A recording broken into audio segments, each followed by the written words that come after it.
Hi ಎಲ್ರಿಗೂ ನಮಸ್ಕಾರ. ಇವತ್ತು ಸಾದಾಪುರದಲ್ಲಿ ಲಾಸ್ಟ್ ಡೇ, ನೆಕ್ಸ್ಟ್ ಡೇ ನಾವು ಶಾಖಾಪುರಕ್ಕೆ ಹೋಗಬೇಕು. ಅದರಲ್ಲೂ ಮನೆಗೆ ಕೂತು ತುಂಬಾ ಬೇಜಾರಾಗ್ತಿತ್ತು. ಜಾತ್ರೆ ಆದರೂ ನೋಡ್ಕೊಬರೋಣ ಅಂತೇಳಿ ಹೀಗೆ ಬಂದ್ವಿ. ಇನ್ನು ಬಂದಿದ ತಕ್ಷಣ ಬಿಸಿ ಬಿಸಿ ಜಿಲೇಬಿ ಹಾಕ್ತಿದ್ರು. ಆ ಸ್ಮೆಲ್ಗೆ ತಿನ್ನಬೇಕು ಅನ್ನಿಸ್ತು. ಹಾಗಾಗಿ ಈರುಳ್ಳಿ ಬೋಂಡ ಜಿಲೇಬಿ ತಗೊಂಡು ಮೂವರೂ ತಿಂದ್ವಿ.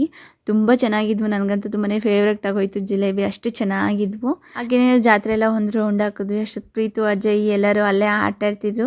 ಅವ್ರನ್ನ ಕರ್ಕೊಂಡು ರಿಟರ್ನ್ ಮನೆಗೆ ಬರಬೇಕಾದ್ರೆ ಐಸ್ ಕ್ರೀಮ್ ತಿನ್ಕೊಂಡು ಬಂದ್ವಿ. ಬರೋಷ್ಟೊತ್ತಿಗೆ ಮಧ್ಯಾಹ್ನ ಊಟಕ್ಕೆ ಮಟನ್ ಸಾಂಬಾರು, ಒಂದು ರೊಟ್ಟಿ ಮಾಡಿದರು. ಊಟ ಮಾಡಿದ್ವಿ. ಹಾಗೆ ಇನ್ನು ಬರೋ ನೆಂಟರಿಗೆ ಸಾಯಂಕಾಲಕ್ಕೆ ಅಡುಗೆ ಮಾಡೋಕ್ಕೆ ಎಲ್ಲನ ರೆಡಿ ಮಾಡ್ತಿದ್ರು. ಸೊ ಇವರು ಆವಾಗಲೇ ಮಾಡ್ಕೊತಾರೆ, ಒಂದೇ ಸಲ ಮಾಡಿಡಲ್ಲ.